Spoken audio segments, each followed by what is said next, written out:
So before we begin today's video, remember to leave a like, comment down below, and subscribe to the channel for more videos. And also check out my social media links down in the description below. But yeah, so today we are going to be reading the first chapter of Percy Jackson, and the Lightning Thief by Rick Riordan. I think that's how you say it. But yeah, so here's my idea for like the reading ASMR videos is that what if we did like you guys recommended me books and or I pick out books that I like and I just read the first chapter and then go on to a new book rather than reading a book the full way through. But yeah, let me know if you have like suggestions for books that you want me to read the first chapter of. Or if you don't like that idea and you would prefer if I finish the first Harry Potter book, or if I finish this book, or if I just read a different book the whole way through. Not in one video, obviously. But yeah, just let me know down in the comments your thoughts. And yeah, I hope that you enjoyed today's video. So, today we're reading Percy Jackson and the Lightning Thief by Rick Riordan. I think that's how you say it. Correct me if I'm wrong. So this is the copy that I have. I'm not sure how much I like this cover where it's like the movie art. But yeah, it's okay. It's alright. I loved this series when I was younger and I reread it over quarantine. So yeah, I really liked it and like it. So I wanted to read it again. But yeah, let's just begin. The Lightning Thief by Rick Riordan. Percy Jackson and the Olympians, Book 1. So this is a series, obviously. I'm sure most of you guys have read this book. And if not, I hope that you enjoy. And if you have, I hope that you enjoy my rendition of it, I suppose. Alright. Here's the art. It's mostly just text, but that's the chapter. So I'll show you that. Alright. Chapter 1. I accidentally vaporized my pre-algebra teacher. Look, I didn't want to be a half-blood. If you're reading this because you think you might be one, my advice is, close this book right now. Believe whatever lie your mom or dad told you about your birth, and try to lead a normal life. Being a half-blood is dangerous. It's scary. Most of the time, it gets you killed in painful, nasty ways. If you're a normal kid reading this because you think it's fiction, great, read on. I envy you for being able to believe that none of this ever happened. But if you recognize yourself in these pages, if you feel something stirring inside, stop reading immediately. You might be one of us. And once you know that, it's only a matter of time before they sense it too, and they'll come for you. Don't say I didn't warn you. My name is Percy Jackson. I'm 12 years old. Until a few months ago, I was a boarding student at Yancey Academy, a private school for troubled kids in upstate New York. Am I a troubled kid? Yeah, you could say that. I could start at any point in my short, miserable life to prove it, but things really started going bad last May when our 6th grade class took a field trip to Manhattan. 28 mental case kids and 2 teachers on a yellow school bus, heading to the Metropolitan Museum of Art to look at ancient Greek and Roman stuff. I know, it sounds like torture. Most Yancey field trips were. But Mr. Brunner, our Latin teacher, was leading this trip, so I had hopes. Mr. Brunner was this middle-aged guy in a motorized wheelchair. He had thinning hair and a scruffy beard and a frayed tweed jacket, which always smelled like coffee. You wouldn't think he'd be cool, but he told stories and jokes and let us play games in class.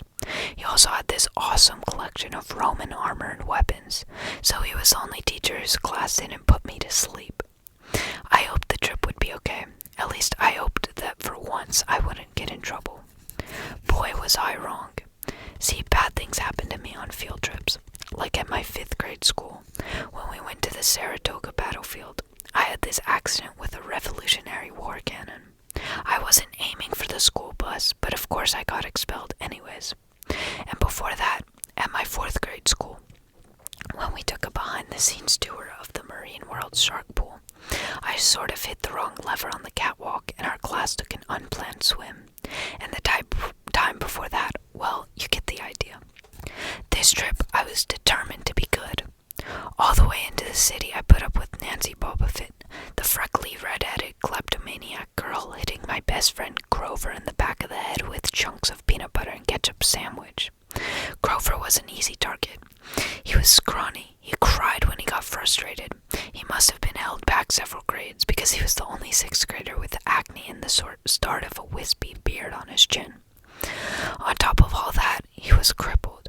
He had a note excusing him from PE for the rest of his life because he had some kind of muscular disease in his legs. He walked funny, like every step hurt him, but don't let that fool you. You should have seen him run when it was enchilada day in the cafeteria. Anyways, Nancy Bobofit was throwing wads of sandwich that stuck in his curly brown hair, and she knew I couldn't do anything back to her because I was already on probation. The headmaster had threatened me with death by in-school suspension if anything bad, embarrassing, or even mildly entertaining happened on this trip. I'm going to kill her, I mumbled.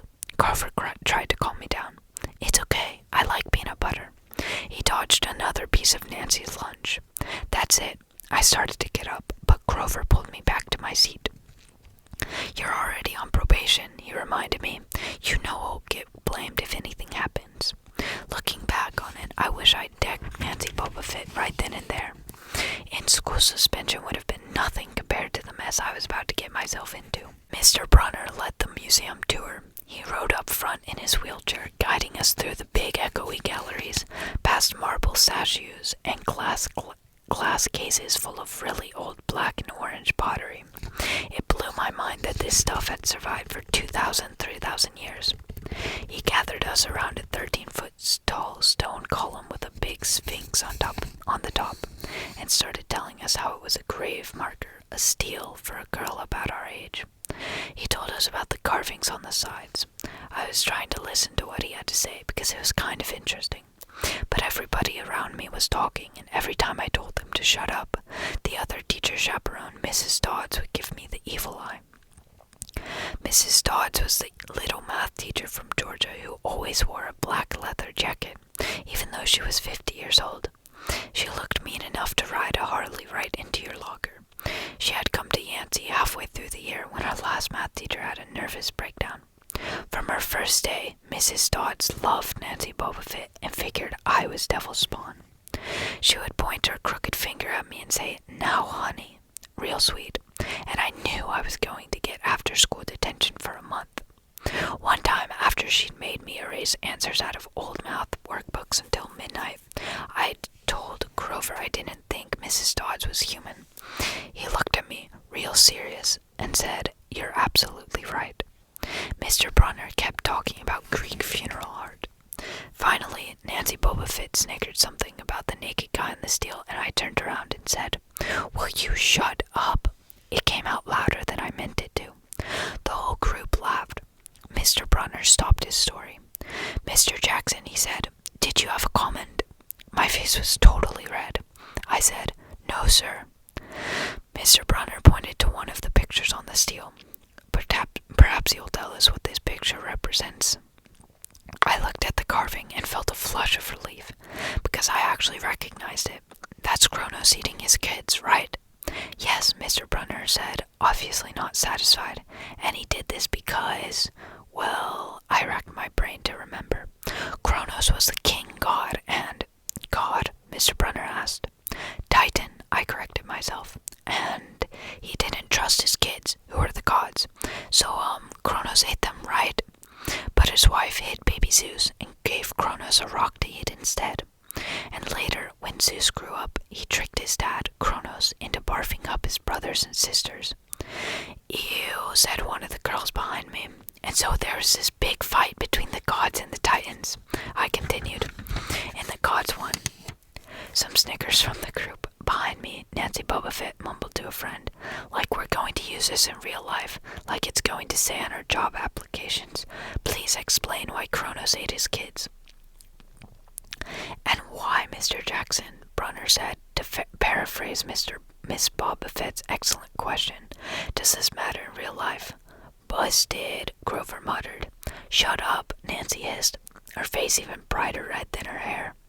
At least Nancy got back, too. Mr. Brunner was the only one who ever caught her saying anything wrong. He had radar ears. I thought about his question and shrugged. I don't know, sir. I see, Mr. Brunner looked disappointed. Well, half credit, Mr. Jackson.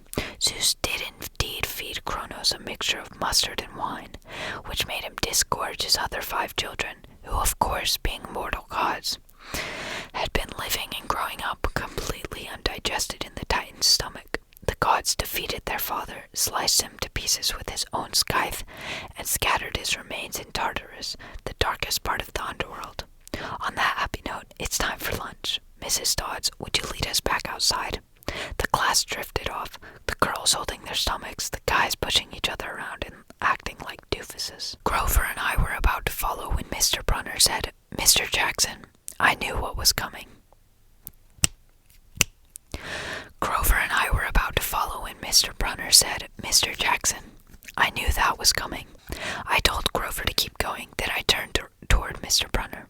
Sir, Mr. Brunner had this look that wouldn't let you go, intense brown eyes that could have been 1,000 years old, and had seen everything. You must learn the answer to my question, Mr. Brunner told me, about the Titans, about real life, and how your studies apply to it. Oh, what you learn from me is vitally important. I expect you to treat it as such. I will accept only the best from you, Percy Jackson. I wanted to get angry. This guy pushed me so hard. I mean, sure, it was kind of cool on tournament days when he dressed up in a suit of Roman armor and shouted, What ho! And challenged us, sword point against chalk, to run to the board and name every Greek and Roman person who had ever lived, and their mother, and what god they worshipped. But Mr. Brunner expected me to be as good as everybody else, despite the fact that I have dyslexia and attention deficit disorder, and I had never made above a C- in my life. No, he didn't expect me to be as good. He expected me to be better, and I just couldn't learn all those names and facts, much less spell them correctly. I mumbled something about trying harder, while Mr. Brunner took one long, sad look at the steel, like he'd been at this girl's funeral. He told me to go outside and eat my lunch. The class gathered on the front steps of the museum, where we could watch the foot traffic along Fifth Avenue. Overhead, a huge storm was brewing, with clouds blacker than I'd ever seen over the city. I figured maybe it was global warming or something, because the weather all across New York had been weird since Christmas. We'd had massive snowstorms, flooding, wildfires from lightning strikes. I wouldn't have been surprised if this was a hurricane blowing in. Nobody else seemed to notice. Some of the guys were pelting pigeons with Lunchables crackers. Nancy Bobafett was trying to pickpocket from a lady's purse, and of course, Mrs. Dodds wasn't seeing a thing. Grover and I sat on the edge of the fountain, away from the others. We thought that maybe if we did that, everybody wouldn't know we were from that school. The school for loser freaks who couldn't make it elsewhere. Detention, Grover asked. Nah, I said, not from Mr. Brunner. I just wish he'd lay off me sometimes. I mean, I'm not a genius. Grover didn't say anything for a while. Then when I thought he was going to give me some deep philosophical comment to make me feel better, he said, Can I have your apple? I didn't have much of an appetite, so I let him take it. I watched this stream of cabs going down Fifth Avenue, and I thought about my mom's apartment, only a little ways uptown from where we sat. I hadn't seen her since Christmas. I wanted so bad to jump in a taxi and head home. She'd hug me and be glad to see me, but she'd be disappointed too. She'd send me right back to Yancey, remind me that I had to try harder, even if this was my 6th school in 6 years and I was probably going to be kicked out again. I wouldn't be able to stand that sad look she'd give me. Mr. Brunner parked his wheelchair at the base of the handicapped ramp. He ate celery while he read a paperback novel. A red umbrella stuck up from the back of his chair, making it look like a motorized cafe table. I was about to unwrap my sandwich when Nancy Bobafett appeared in front of me with her ugly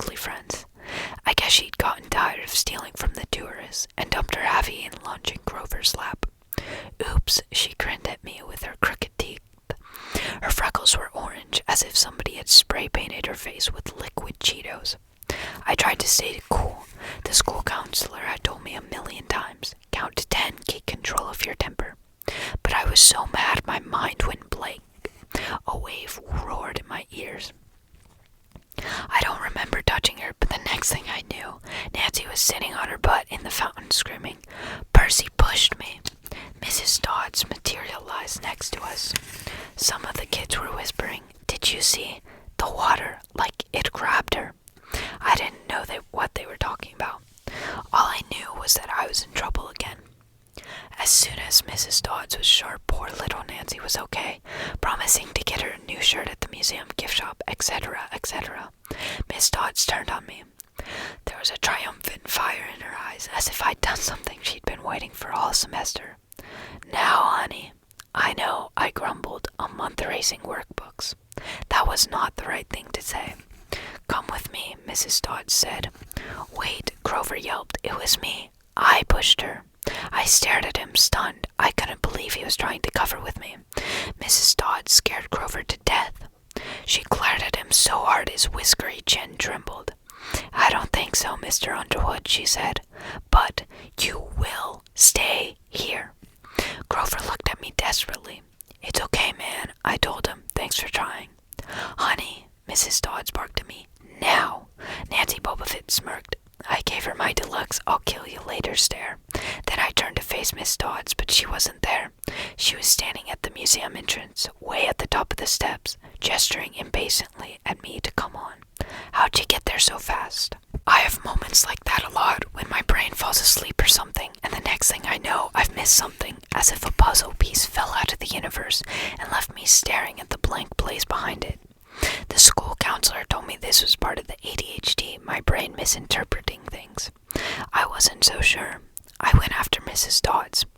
Halfway up the steps, I glanced back at Grover. He was looking pale, cutting his eyes between me and Mr. Brunner, like he wanted Mr. Brunner to notice what was going on. But Mr. Brunner was absorbed in his novel. I looked back up. Mrs. Dodds had disappeared again. She was now inside the building, at the end of the entrance hall. Okay, I thought, she's going to make me buy a new shirt for Nancy at the gift shop. But apparently that wasn't the plan. I followed her deeper into the museum. When I finally caught up to her, we were back in the Greek and Roman section. Except for us, the gallery was empty. Mrs. Dodds stood with her arms crossed in front of a big marble frieze of the gods. She was making this weird noise in her throat, like growling. Even without the noise, I would have been nervous.